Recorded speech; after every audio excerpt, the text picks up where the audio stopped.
The ending can make or break a film, and this one absolutely shatters the shit out of this movie. It does. I really don't want people to watch this and think that we're some over-the-hill old Scream fans that hate this movie. Because Scream... You don't want to come off jaded. Yes, because Scream 1 bounces back and forth on number 2 between Evil Dead 2013 on like the all-timer list, like right behind The Thing. I know that you're... It probably floats around in your top 4 as well, all time, right? Yeah, it would probably be in my top 3. Yeah, honestly. Yeah, and so like whenever we're looking at a movie like this and I'm watching it, it's hard to review this without coming off as somebody that's like, why can't it be like 1997 anymore?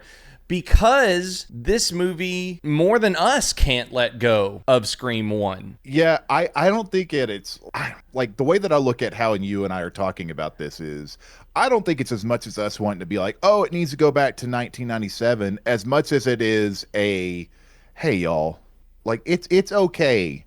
It's okay to step away. Like you can go away from Woodsboro and honestly, you can go away from Sydney. At this point. Yeah. Like it's fine. And I think what it really comes down to, I think we missed the nuts to this franchise. And here's where I'm going with this. If you think about your favorite Scream movies, which for me, my favorites are Scream 1, 2, and 5. And what happens in all 3 of these movies? It has nuts. Yes. Like, there's so much nuts. Scream 1, of course, sets up the whole thing. Scream 2, Randy dies. In Scream 5, Dewey dies. Yes. So it grabs you and it makes you feel emotional about this franchise and it makes you go, yes, this is it. You're getting it. You're bringing us back and you're making sure that we understand that nobody is safe. Unfortunately, this movie suffers from a lot of what Scream 3 and 4 suffered from. They're playing it way too safe. And you can't... let's be real. And you can't sell a movie on burning it all down when you literally burn nothing down. Yeah, you're well, right. Except for the house, because he does burn some stuff. Yeah. This will be a full spoiler review of Scream 7, which Grace and I saw at the big show at Alamo. And, we just left, so a lot of the stuff is fresh. If we get some of the names mixed up, just bear with us. Yeah.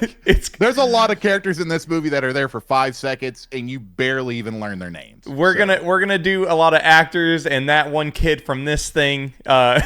So Grayson, I think the really only way I can really go about this is just kind of set it up and then like we'll just have to just air our grievances. I don't think we're gonna get a full movie breakdown out of this if you want me to just do a synopsis and then we roll with it. Yeah, I mean, hit the synopsis and then we'll go through what our issues are with the film. Yeah.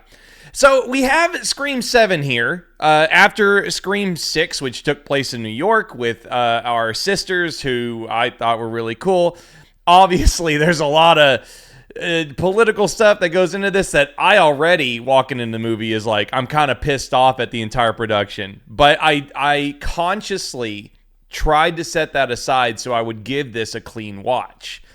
Which you need to whenever you're going into this. And we have Sydney in a new town. She's got her husband, Joel McHale, who's a cop, and she's got her coffee shop. And we learn that she's got this kid, Tatum, who as many times I've seen Scream, I don't remember hearing about this kid. Ever.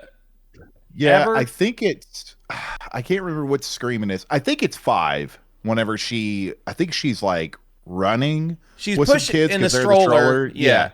So I think that it's supposed to be like Tatum was the kid that was at home or at school while she was with the other kids, which there are younger kids that are talked about in this movie as well to kind of set up like, no, this isn't a time warp or anything like this. There's just multiple children. Yeah. And we quickly learn that Sydney is a very dislikable, terrible, self-centered, into sharing anything with her daughter, mother. Tatum, she has left her daughter, who's now 17, she's left her daughter to only watch stab movies and primetime crime documentaries to know anything about her own childhood. Which is kind of understandable because it's the Scream franchise, and they won't leave her alone. Like, let's be real. It makes sense. That's my biggest issue with the entire movie, actually. You disagree on me on that one?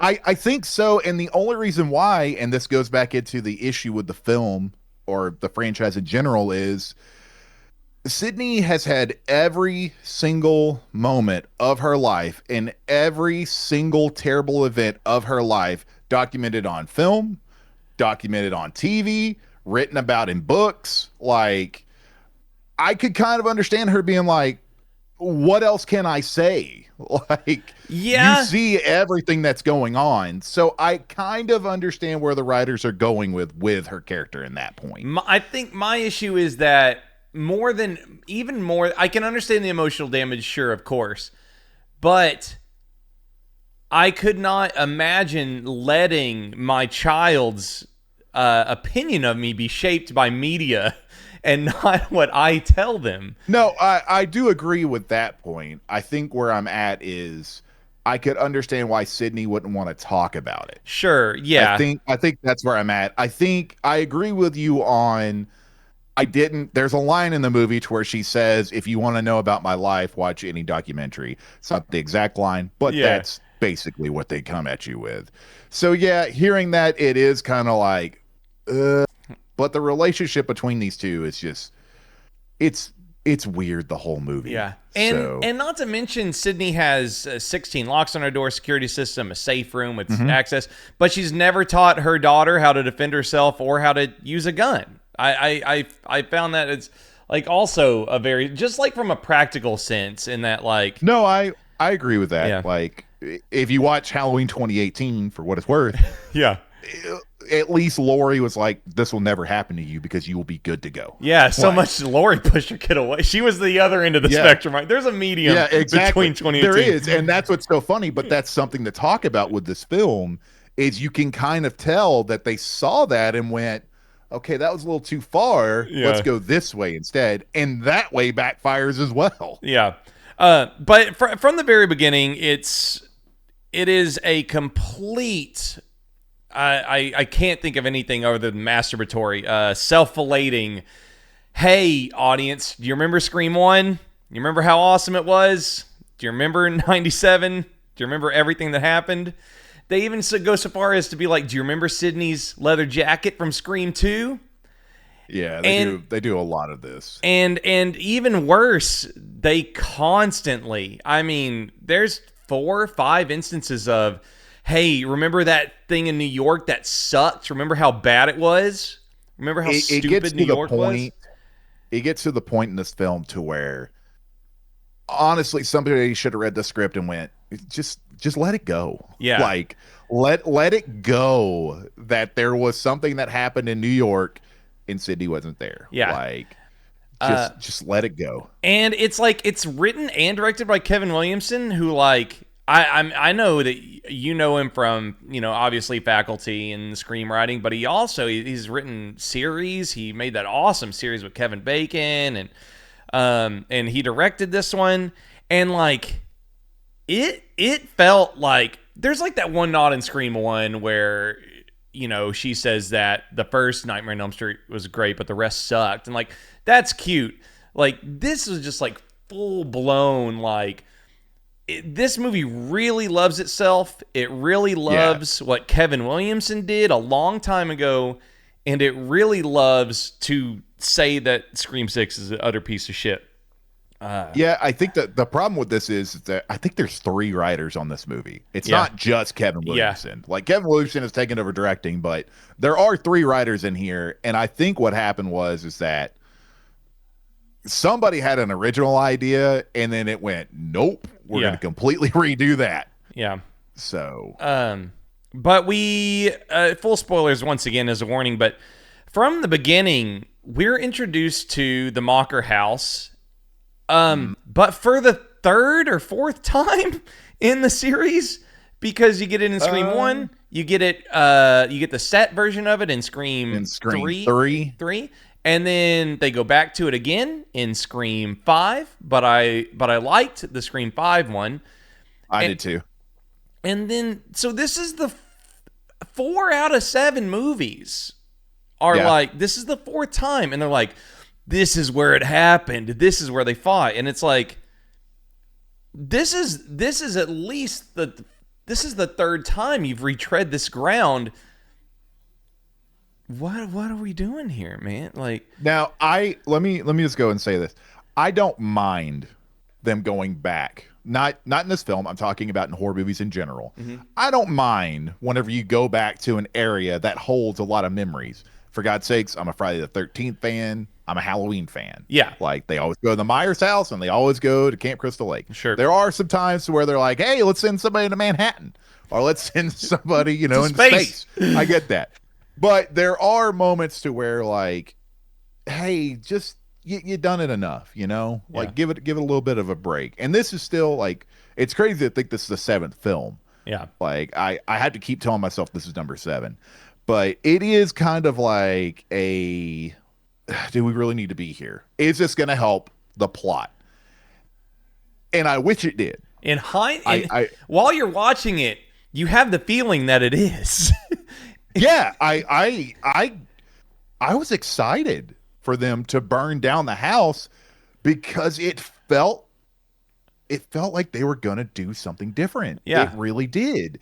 It was yes, you hear us, here we go. Let's keep this going. Let's erase all of that. Let's burn it all down. And let's start over fresh. Disrespect the nostalgia. Like, piss completely disrespect it. That's fine. Like, this is something that works in the Scream universe because of how meta Scream is, and that would work perfectly in this franchise.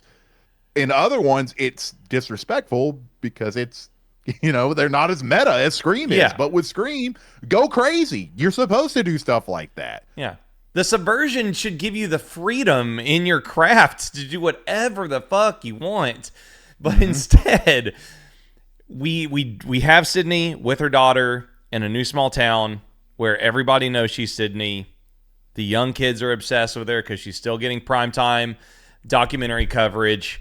And Ghostface is back, and he wants to kill Sydney and Sydney's daughter. And the only thing going into the trailer that I was excited about was the fact that her daughter is now the same age. So I was really hoping for, if they were going to follow this track of just rehashing, maybe going back and revisiting some of the original ideas from Scream 4 with trying to do the next generation. That falls through, as well as our kid characters, our friends of Tatum's, are just white like crazy with no real character growth or interactions, or it's the worst supporting cast of any of the Scream films. They're given no room. Yep, I don't think it's the actor's fault at all. I don't think any actor in this movie is bad. I really don't. I think the writing for them was terrible because you don't have any time to connect with any character. Yeah. At all. I kept thinking about an hour and a half into the movie, I was thinking, I can't distinguish where any of the acts begin or start in this movie. Once things get cooking, it's boiling the whole time, right? There's no real sense of downtime or deep investigatory work or reflection in the characters. There is a little bit once we get Gale and Sydney kind of running around, but it really is just kind of like a steady run through the entire script. And it's just it does have like 2 or 3 really good kills. It might have one of my favorite kills of Scream so far. Like, it's really creative, and I did see a post of somebody that was saying they were scared that this movie was going to be toned down compared to the other ones, and it's still, I will let y'all know, it is still violent. Yeah, there's a lot of messed up stuff in this movie. McKenna Grace's character, when she's on stage, that brought back Hostel 2 when she's suspended from the ceiling and taking that blood bath. I was like, that was deeply unsettling. I was like, I know that Chelsea would not want to watch this scene. That's deeply upsetting. Even the first kill of the movie, like those are terrible. Yeah. So yeah, and so we get rolling, and after visiting the Mocker house, we're led to believe that Stu Mocker's back. Pretty quickly, this movie, there's two things this movie wants you to know. One is that Stu might be alive, and two, Sydney should have really been in New York. Those are the two things that you will be beat over the head with in this film. Yes. Non-stop. Do not let me forget at the end of the review to revisit the New York conversation, because it actually comes into play in Motive, which is the stupidest fucking thing I could possibly fathom. But immediately it's like, okay, that's either Stu or shit, they're gonna do some AI stuff. They're gonna do deepfake, and it's like, and knowing Kevin Williamson's writing, it's gonna be AI, because one was the technology was the phone calls, like what's the tech here? Two, I don't remember two really doing anything, but there's always, and then I thought about it while I was watching it, but there's always some kind of technological advancement that the killer will take advantage of. Oh, the voice changer completely. Oh, in three. Yeah. I guess twos would have been maybe like the internet, like chat rooms and stuff like that. Because that's how they met up, I think. Isn't that how Mickey? Oh, and yeah. Met? It's like a chat room or something. Yeah, and then 4, they had like the body cams where the killer's filming them. So naturally, it's like this is the next evolution of Kevin Williamson's killers using technology. So I see the path. I still don't like it, because no, I don't either. Because I don't think it's used in the best way. Yeah, I think because on one path, Stu is alive, and that's fucking dumb. Because he got smashed with a TV and he's dead. And if it's AI, it sucks, because it could be anybody, and it's stupid because she sees Stu and she's like, he's dead. It could be one of these kids with their AI. Yeah, and it's the problem with it is it sounds so old. Is the issue. Because I do think that there are clever ways they could have used AI and messed with them a lot more. Yeah. And done a really good story with it, but they don't. Like filming Tatum getting murdered with AI, or like a pseudo killing. Constantly calling and being Dewey or being Randy and just torturing her over and over again with all this.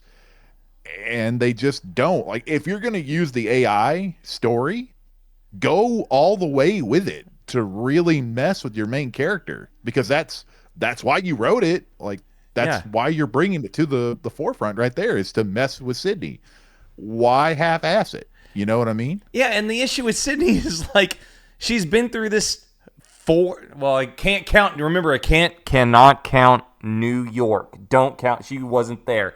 So she's been, this is our sixth go round, it's like, so like, she's not, even when she sees Stu, she's like, fuck you, psycho killer. I know you're not Stu. And this AI Stu or real Stu is like, oh yeah, it's totally me. And Sydney's like, I'm not falling for that shit. Yeah, it's pretty, it's sad. Matthew Lillard does a good job. He really does. He's Stu. He's Stu again. He comes in. He gets to be crazy again, which is fun. I just wish it would have been done in a better way. Because it's like, he's like, I'm going to kill you. And then it shows his finger doing this. He's like, I'm going to kill you. I'm going to gut your daughter. It's just like, come on, man. It's so embarrassing. It's very old. Yeah. And it's kind of heightened because people in our theater were like applauding and like, they just thought it was the greatest thing ever. And that's great. Yeah. I do want to say that it is awesome to see a theater be excited and for them to enjoy it. Yeah. I think where I was at with it was, okay, what are they really into? And it was seeing franchise characters come in and do what they always do. And that's what they wanted to see. Yeah. So good for them. I'm Yep. glad they enjoyed it. And it's like, it is nice to see people excited. I wish It is. I wish the Scream franchise was more than the franchise characters, because it could be. And It could. And the track it was on, it had new franchise characters. Really, really good ones. Like, it did. The twins were great. The sisters were great. Hey, let's pause that real quick. You remember what Sean just said about the twins were great? Uh-huh. There's a reason why he's saying were great. Okay, so our twins, who could have easily carried the Scream franchise as some kind of serial killer Ghostbusters, so to speak, because they're really great in Scream 5 and 6. They are Gale's lackeys now. Yep. And just really, the cast is already too big because the legacy characters take up too much screen time. So our new kids don't get any space to operate. And so they take our best new legacy characters and cram them in as side characters under Gale. And which is dumb. Yeah. And so instead of giving them the time to shine, to have them take on to Scream 8 or 9 or wherever they wanted to go, no, they are sub-characters. Again, this is Sydney's show, and it's Gale's show. Again. And Ghostface, and they're just doing the same thing they did in the last two movies, where they're like, I vote on it's the creepy kid, I vote on it's the boyfriend. And they haven't learned anything. And these actors are spectacular. I love both of them. She is great in Yellow Jackets, and that kid is Cuba Gooding's boy, right? I do believe so, yes. Yeah, he is just, I think he's going to be a megastar someday. I loved him in Hard Eyes. I thought he killed it. Yeah. I thought he was so good in that movie. Yeah, and like he is a slasher leading man easy. And he should have been. Those two should have been the key players of this film. Yeah, and they're not. And they're not at all. Okay, so it sucks because they never. I don't think they talk about the two sisters at all in this movie. No, I don't think they even reference them. No, and it makes no sense because Chad and Mindy, they're the core four. Like they're super close. Yeah. So you figure that they would talk about them. No. There's one mention about being Billy's child in it. Like Mindy makes one mention of that. But other than that, nothing. Yeah. It's so strange. And like, again, it's hard to watch this without the meta and knowledge of like what happened, but like, even like in passing, it really does feel like a personal dig, like on behalf of the writers. And what it does, especially for those characters, because it feels like, hey, these were in a different set of films, and they're not our characters, so let's make them look really bad. Yeah, because they look so good in this other person's script.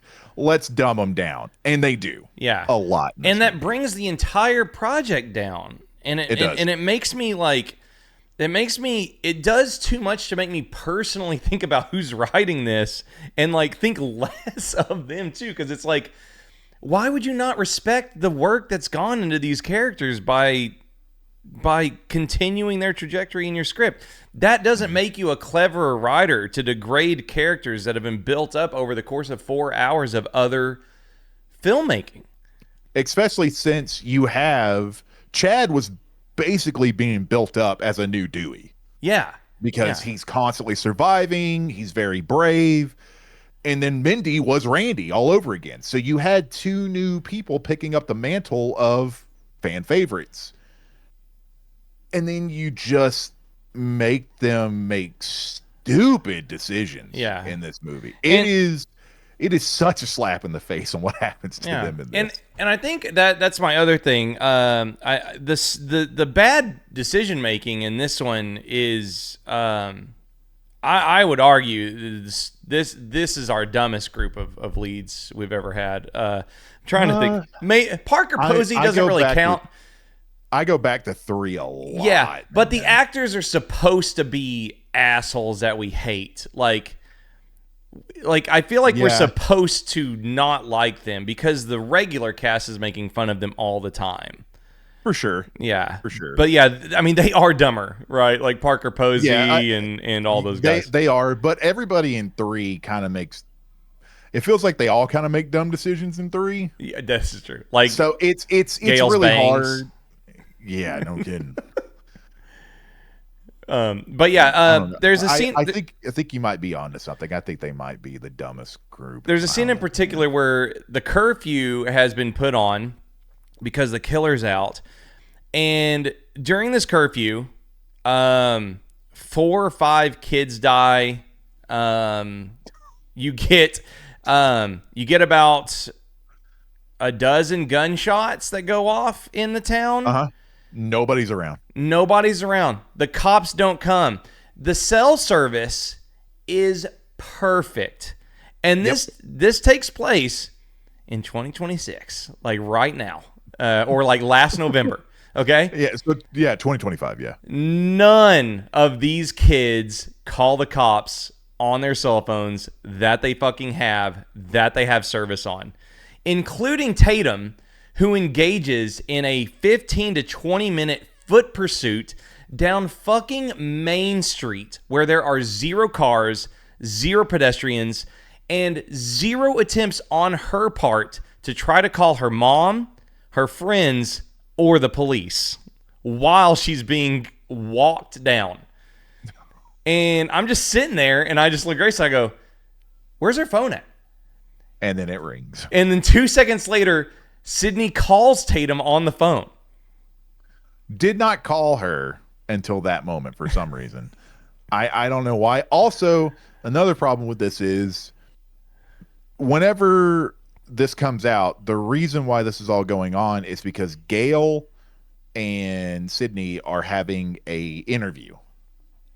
And that's to try to bring out Stu so that they can catch the killer. Agitate him on live TV. Yeah, exactly. To bring him out so that they can finally be like, is this really him or not? And then all this stuff starts happening. And instead of waiting for Gail to drive them and to have backup, she just starts running down the street.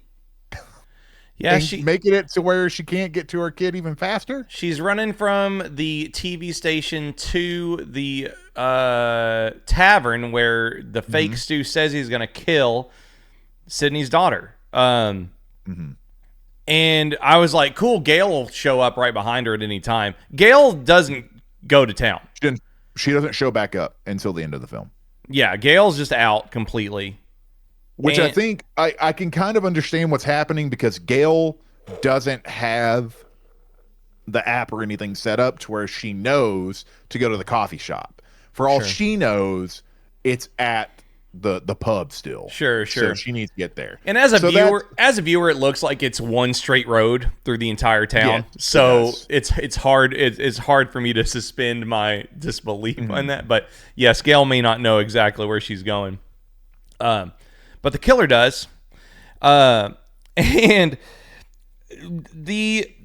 the most excited I was during the entire movie was about 45 minutes in when our first killer gets nuked by Gale. A killer gets really cool scene. Yeah, a killer gets ran over, totally defeated, and oh my god, I was so excited. I was like, okay, it's a highlight of the film for sure. Really I was so terrified. If they didn't unmask the killer, then I might have asked if you wanted to walk out of the theater. I really might have. I was like, if that Ghostface has disappeared after taking the car hit, I'm gonna ask Grayson if he wants to leave. But they unmask him, and it's some guy who escaped from the asylum. Yep, which you see for 1 second earlier on in the film, and they make you put it into your head. Yeah. Because he gives her a weird look. They put like a weird like music behind him. So they make sure that you go, oh, it was that guy. Yeah. But at that point, it was okay, you're on to something here. This is getting kind of interesting. You're getting rid of a killer at the halfway point in the movie. And it was a really cool fight. Yeah. Like that whole section is very good. It is a very good section. I wanted to call out that the sound design is spectacular. It's pretty well directed. It's lit really well. It is. I like when they're in the tavern and the greens and the purples are kind of hitting the twins whenever they're looking around. And I think it might have been the first time I saw you jump to a loud noise at the beginning of the movie. Oh, yeah. I just got rocked by the bass. It was loud. Yeah. I will tell you right now, that's probably the loudest bomb and I've the best heard. I was in deep distraction. That's why it got me. I wasn't watching the movie. I was just thinking in my head at that point. I was like, man, it'd be really fucking goofy for them to bring oh my god. That's what happened. It was funny. I never see, like, I will give this to Sean. Sean never jumps at stuff like that. Yeah. I do all the time. Yeah. Like, if it's a loud noise, it gets me every single time, and it makes me so mad because I don't get scared by these other situations. But if you have a every time, I hate it. No, I did jump, but like it's not a technically badly made film. All of it's in the writing and it's reliable on nostalgia. So this guy's crazy from the asylum, and I'm like, surely Stu's not going to be locked up in some fucking insane asylum. And so Sydney and Gail are like, let's go see. And Ethan Embry is a custodian at this insane asylum. He's so sweet. I love that guy. Yeah. Apparently he was supposed to be in Scream. Like, he auditioned for the original Scream. Oh, really? And now he got it. Yeah. That's awesome. Okay, so, and they show him a picture of Stu, and he's like, oh, that's John Doe. He came in 30 years ago. Mm-hmm. And I got to be honest. Sometime in the late 90s. Yeah, and I got to be honest, Grady. I'm like, nah, man. I can't do this. I don't. So, it was rough. I was at the point where I told myself, okay, if they're going all in on Stu, let's see where they go. Mm-hmm. There are ways to make this work. There really are. Because of, in Scream 2, you can see him in the crowd. I think it's Scream 5. Whenever they're on YouTube, there's like a little YouTube thumbnail on the side that says, hey, Stu's still alive. Yeah. It's like a little like teaser thing. So there are ways to do this. And I was interested on how they could do it. So I was still along for the ride. I went, okay, let's see what we got here. I will say this, though. I did pick up on the Ethan character. Yeah. Immediately. I went, okay. Yeah. There's okay. Because he looks exactly like the crazy guy they just murdered. I know. But yeah, he says that Stu's out and that the guy who the escapee was Stu's best friend, and so it's like, okay, Stu's alive. And while they're doing this, the kids at the tavern are the kids are talking, and they're trying to figure out who this second killer is that's working with Stu. And this is just after they all know that the second killer got killed by a car. I leaned over to Sean and went, they know that killer's dead. So why are they talking about the second killer? And I didn't think about this. They don't know about the whole Stu thing until the news broadcast. I guess so. So that is something that I went, okay. But then as soon as that broadcast went out, it's all right, I guess all y'all are good. But don't forget, Sean, there were 3 in New York. There were 3, yeah. There were 3 in New York. Yeah. Don't forget about that. There were 3 in New York. That one time that Sydney didn't go in New York. Yeah. You know what I'm talking about? Do you remember how good Scream 1 was? That's pretty sick. Yeah, that's a good movie. Remember how good Scream? I think I might need to rewatch it. Yeah. But New York was bad, right? Right? Oh, yeah. That's I think so. And Sydney was not there. She was not. No, she didn't make it to New York. Okay. Unfortunately. Okay. Gail did. And Scream 7 is way better than 6 in every way? I think that's what they're trying to say. Yes, because of how because she missed New York, but she's in Pine Grove. And 7 is great because which one is the best ever? Oh, that would be 1. Yes, Scream 1 is. Yeah. I'm just glad that we know and that the movie told us that for 2 hours before we continue I didn't on. know that. Okay. I didn't know this. I went into it. I had no clue. Okay. So now that we're positive on that, we get towards our Patreon at patreon.com/hangtime, where you can support content just like this, including some after hours thoughts. And you can watch the content there anytime you want. And we actually have a free anime watch along, Cowboy Bebop, coming up that you can watch on the Patreon for no charge if you're into that. But while you're liking and subscribing, we get to the coffee shop. The killer chases Tatum inside as she does not make any phone calls to anyone for no reason. Well, she doesn't have to. Her mom calls her. Okay, I'll kill you. The Ghostface knows the code to the coffee shop. I didn't understand that either. I still don't even know who the killer is. Yeah, I was thinking maybe she told, or maybe Ghostface just watched. Yeah, I don't know. Okay. But we get an okay scene with Tatum. This is from the trailer where Sydney walks her through shooting Ghostface. Of course, Tatum does not shoot Ghostface in the head as it goes, and Ghostface eventually kidnaps Tatum and takes Tatum home. And this is where we get our big showdown. We've basically been waiting for an hour and a half to be... Yep. I was either going to be really pissed off that Stu is alive or really disappointed in whoever it was that used AI to clone his face. It's a rough situation, and it doesn't help that the twins are down. Yeah, they're out. One gets stabbed by one of the kids, and the other one gets cut.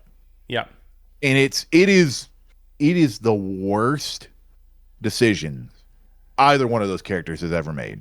Yeah. It is bad. Yeah. Like, it's really bad. They're just going into a dark room, and they don't hear rattling in a kitchen. I can tell you, I've worked restaurants for 10 years. If you hear a pan drop in a kitchen anywhere in the restaurant, you're going to hear the fucking thing. And they're behind the bar. You're also going to say, "Hey, we're coming," or "Hey, I'm here." Yeah, lots of opportunity for people to scream for help in this, and ironically, they don't scream for help. This girl, Tatum does in the middle of town whenever they make sure that you know that it is a ghost town. Yeah, nobody is there. Because of curfew. Not even cops. Not even cops come out not even when gunshots are happening. I just want to say this one more time. The cops are gone. Yes. I don't know where they go. They're gone. They said, "Hey, if there's a curfew, there's curfew for cops too. Are we going to watch over where our chief's house is, where, everything's going down at? No. That killer's dead. Nothing else is going to happen." Yeah. What do you mean there's been multiple killers before? Yeah. What do you mean there was 3 in New York? What do you mean Sydney is on foot in pursuit of Parker's Tavern and does not call the cops ever to say, "Hey, can one of y'all go to Parker's Tavern because 4 people are going to die in there right now." Or if Gail did it, or if the person who's interviewing, or if somebody would have tried to get in contact with the chief and they couldn't. Or any of the kids that are in Parker's Tavern that are in trouble, if they would have called the cops while they're being... Oh, man. And it's confirmed multiple times that all these phones work. Just anybody call the cops. Yep. Just would have taken one call. One call. Okay. Instead, you have one killer that takes down... Well, no, he only takes down 2. Yeah. Or 3. Takes 3 down. Well, injures 1, takes 2 down. And the other one is taken down because of accidental stabbing. Yeah. But, God, we get this killer showdown, and it's definitely the worst reveal in the series. It is. And it is like, it's like when your friend who's not a horror fan goes, "How many killers they got, huh?" And it's like, oh no, they ran out in Scream 6 for sure. They completely ran out of killers. They did. This is the biggest wet fart of a killer reveal I've ever seen in a Scream movie. Yeah. It's even worse than Roman. Oh yeah. Or how whatever his name. I think it's Roman. Is it Rowan or Roman? I think it might be Roman. Roman Pierce. That's Fast and Furious. Yeah, I think it's it's either Roman or You're right though. It's Roman. Roman. Yeah, it's Roman. Yeah. Roman. Roman. And I'm not mad at 3 for having a third killer. It kind of ruins 1. I just like to think of 3 as fan fiction. You know, kind of like you kind of have to at this point. Yeah. But yeah, our first killer reveal is up, and it's Ethan Embry from the Nut House. I don't know if I'm allowed to say that. And that was the one that I went, yeah, that's that. Yeah, I get that, because he's the one that sent the guy out to go do all the stuff in Woodsboro. Sure.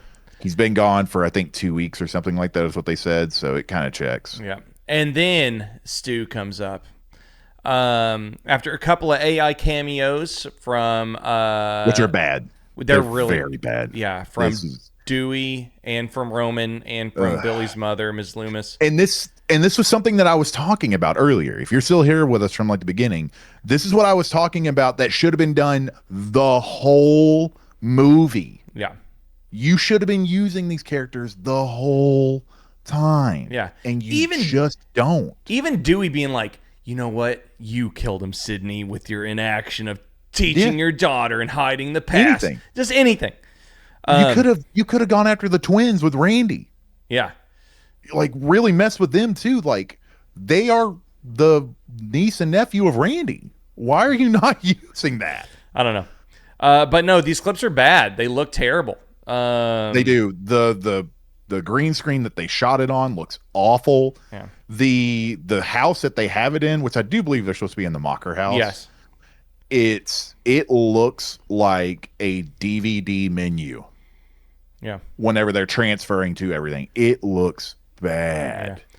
And we get our mask pull, and it's Sydney's neighbor. I think she has to be the one that puts in the code. Yeah. She has to be working with Sydney. Yeah. Like, that's the only. I'm clicking it in. I'm like, okay, that has to be what it is. Yeah. Like, there's no other way. Yeah. But it's Sydney's neighbor.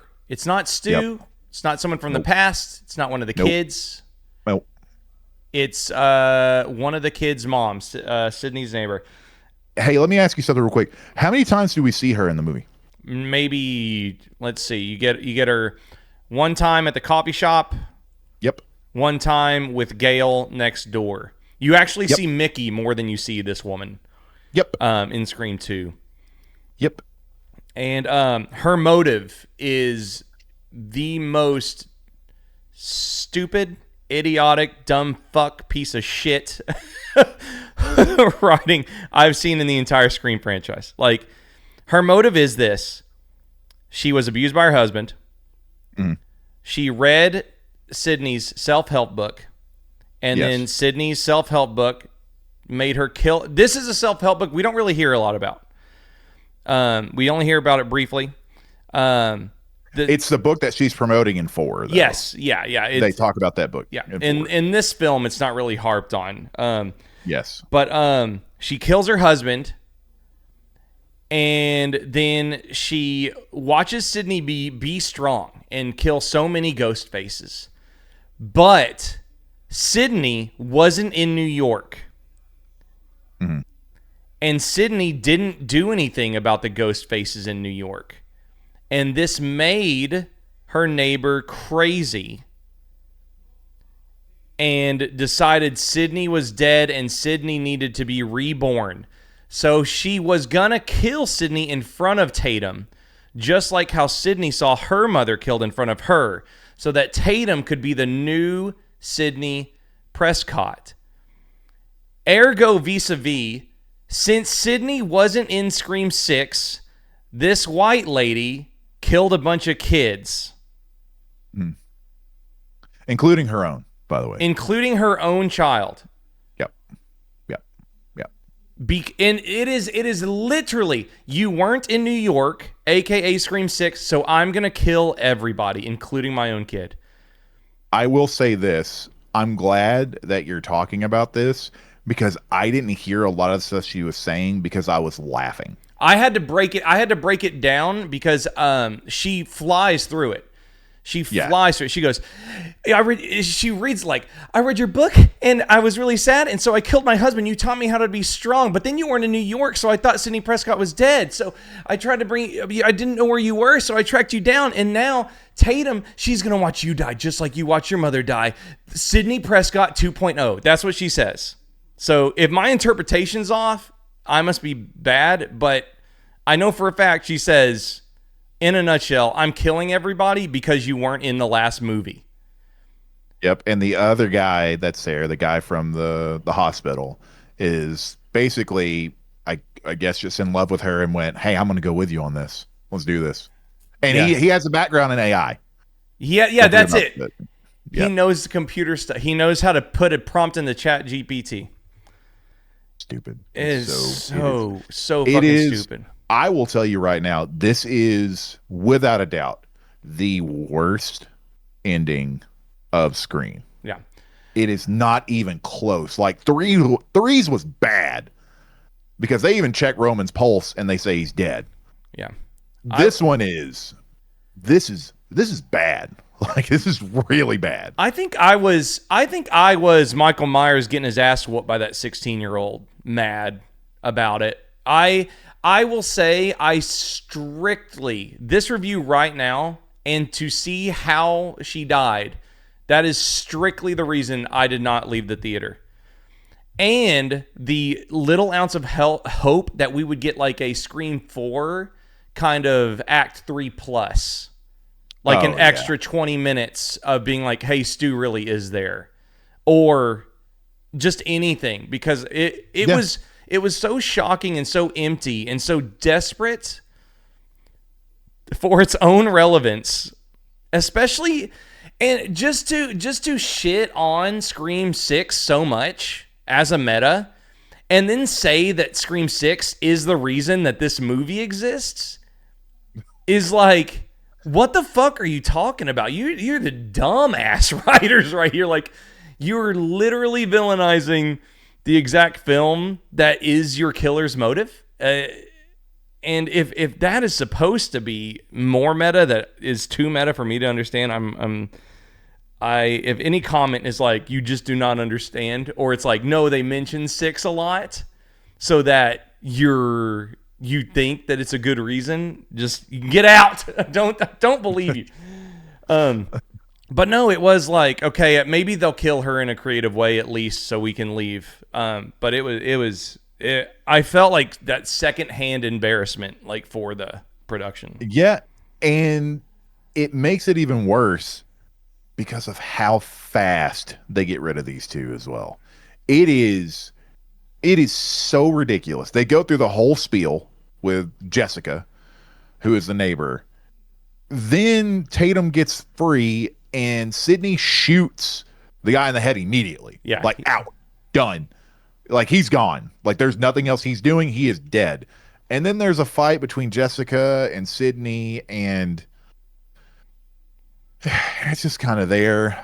They're in a garage, and Sean said that he was hoping that they do something like what happened to Tatum. Yeah. To the killer. I was really hoping. There's a scene where Jessica's against the garage door, and I thought it'd be very cool if, like, she pinned her to the garage door and then, like, sucked her up into it and killed her or something. Yeah. Like, maybe Tatum hit, like, the button and it's like a revenge. Yeah. Nope. No. Nope. Instead, you get this very weird mother and daughter shoot this girl in the face until her face disappears in really bad looking CGI. Yeah, they shoot her. It should have been. It looked rough, man. What an awesome opportunity for some practical effects. That is just. It would have been great. But no, it's really bad CGI falling out of this woman's face because they shot her in the face like 12 times. Yeah, they did. And it's just like. And so, like, I'm like, cool. The third killer's gonna, or the fourth killer's gonna pop up at any fucking time. It's gonna be awesome. And then it's like, oh no, it's nope. And then we get the same Moby song from the first movie. Do you remember Scream 1? It's a good song. Yeah. Do you remember Scream 1? The same interviewer that's getting their breakout career. I'm on set or I'm on scene. Yep. Do you remember Scream 1? No, I think I need to go back and rewatch it. I really do. That song plays outside the house just no kidding. at the end of Scream 7. Yeah. I'll be damned. Yeah. But remember, if you like Scream 6, you deserve to die because it was a terrible movie. Well, it took place in New York. That's what Scream 7 told me, at least. Yeah. Well, that's what Scream 7's saying. 4 or 5 times. Scream 7. Scream 7, just as long as you know, Grayson, Scream 7 is made by the people that made Scream 1. And by people that are better than everybody that had anything to do with Scream 6. I'll be damned. You learn something new every day. I think that this movie does have the kills to keep it from being above a 2, maybe. Okay. So I'm just going to kind of go into this. My entire drive home, I was saying to myself, which Scream movies are better than this one? Besides, 1, 2, and 5. So then I got the 3 and 4, and I went, is 4 better than this movie? And I had to think about it, man. I really did. 4 is really fucking bad. Well, here's the thing about 4. Like, when you first watch 4, it's all right. It's good to see Wes Craven back. Yeah. And then whenever you watch it on a later showing, it's very bland. 4 is such a safe film. And the opening is rough in that movie. The opening of Scream 4 is without a doubt one of the worst openings to like any movie ever. I could not stand that opening. The only reason I would say Scream 4 is relatively okay is because Emma Roberts fucking goes completely crazy when she kicks her own ass at the end. Yeah, the last 15 minutes of Scream 4 are very good. Yeah. They really are. It's really good. Is it better than Scream 7 though? Is it? So this is why it shouldn't be this hard. Yeah. This is what you have to start thinking about. Whenever you go into Scream 7, you go, what are the highlights of Scream 7? Has some pretty cool kills. Awful cast. Like the way that they have that cast in this film, like the characters. Yeah. Let me rephrase that. The characters in this movie are the worst, without a doubt. Whereas in Scream 4, at least the characters are interesting. You've got the new cop that's with Dewey. You've got the new like nerdy kids that are helping Gail out. Yeah. All that stuff is very interesting. Emma Roberts' character is super interesting as well. The boyfriend is kind of whatever. But other than that, all the characters in 4 are pretty solid. Yeah. It's a solid cast. Like, I got to give it to them. The characters are really good. So what I come down to is I think that 4 is better than 7. Okay. The battle really begins with, is 3 better than 7? And this is where it gets really, really hard. I think the opening of Scream 3 is better than 7's with Cotton. I do too, because you at least it has nuts. Yeah, you kill a legacy character. Yes. I think that Scream 3's killer and motive are this, like, let's be real. Scream 1 and 2 are like the only motives. Mickey's is a bullshit motive, but like Scream 1 is the only motive that's real good. Scream 2 is great, right? Yeah, Mickey's motive fits Mickey's character. It does. It does. Mickey is just crazy. Yeah. Like it makes sense. Yeah. Like for a sequel, it makes sense. And Rowan's motive is far more important or Roman's motive is far more gravitas and important than I work at a psych ward and you aren't in Scream 6, Yeah, it is. So, and I don't know, man. It's like, yeah, Scream 3's ass, but it's still better than 7. I think I don't know. I go back to the line of, "Oh, you motherfucker." Yeah. I think about that line all the time. Yeah. I think about that all the time. Yeah. And it's with Scream 3, I think all of us agree whenever you go back to watch Scream 3, whenever you go to watch that film, you're just going to laugh at it. Yeah. Because it is funny. Like it's making fun of Hollywood, and it does a good job at Scream it. 3 might be the number one. Might as well finish the trilogy. Yeah, it number is 3, 100%. Might as well. It's not like because you just watch Scream 1 and 2 and you're still in the mood. Yeah, sure. It's why not? Why not? See, why not? So in that, I think that with Scream, it goes on to like this is perfect. This is pretty good. Why not? Okay, sure. Oh wow, that was refreshing. That kind of is poopy, and I'm not gonna watch the last one. I think that's where I'm going with that.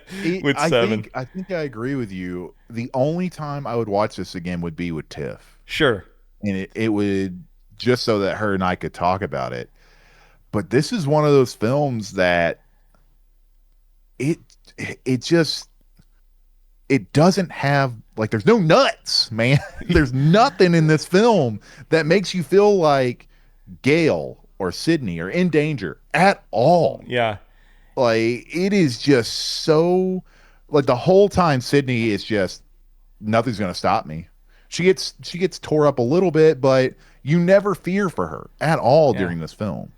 And it would have been so cool to get to the end of this movie and have somebody looking from like the bushes across the street or something, and then it cuts over to them with a ghost face mask on, and it's like, okay, here we go, Scream 8. We got to find out who this is.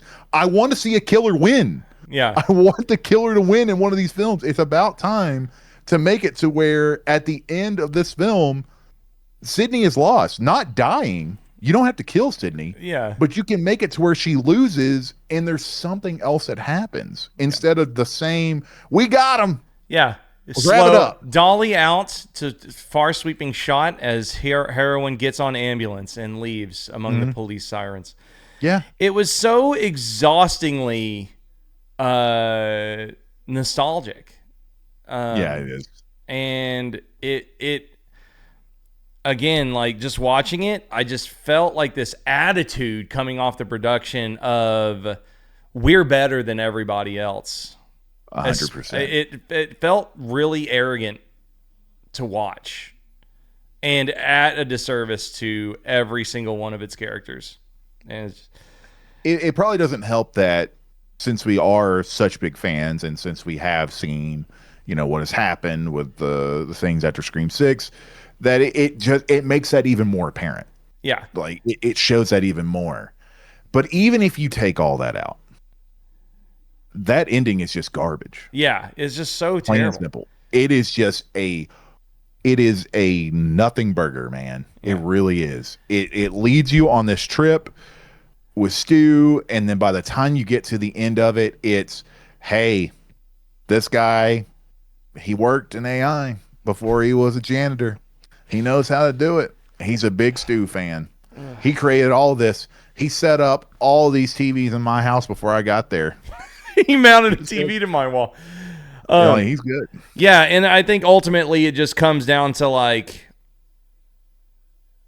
man, move on with your fucking life.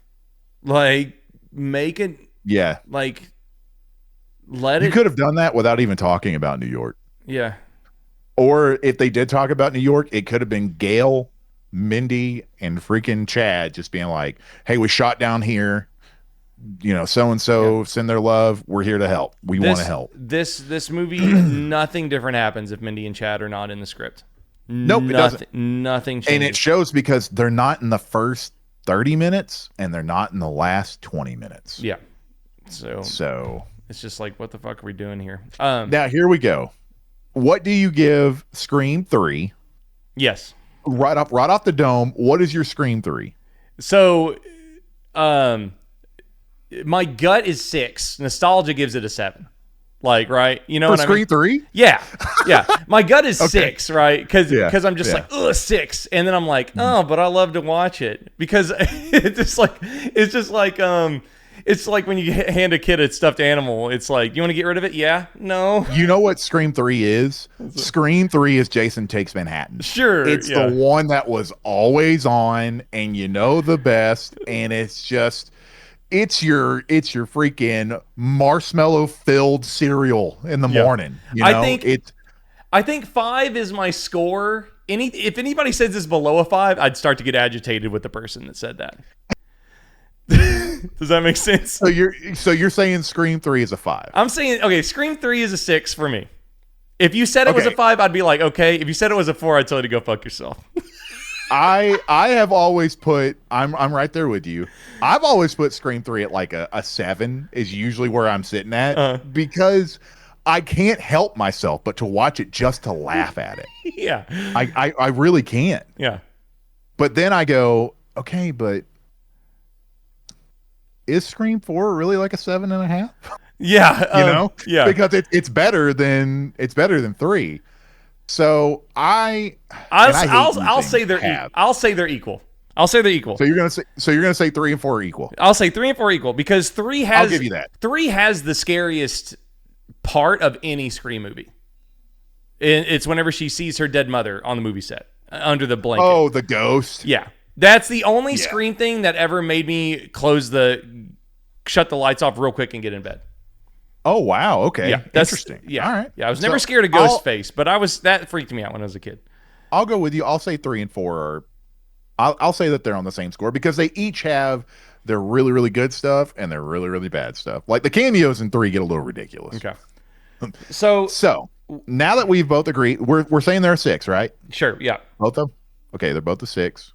I'll say for this review, I'll go, okay, if we're putting them both together, I'll put them both at a 6, just so it's a fair fight. Okay. There's nothing wrong with a 6. 6 is still enjoyable. There's a lot of slashers that are. But now we're heading on to Scream 7. Okay. Go ahead. No, okay, I insist. I'm going to go out and I'm going to say this right here, right now. It took me a while to come up with this. I think that Scream 7 is a 4. Okay.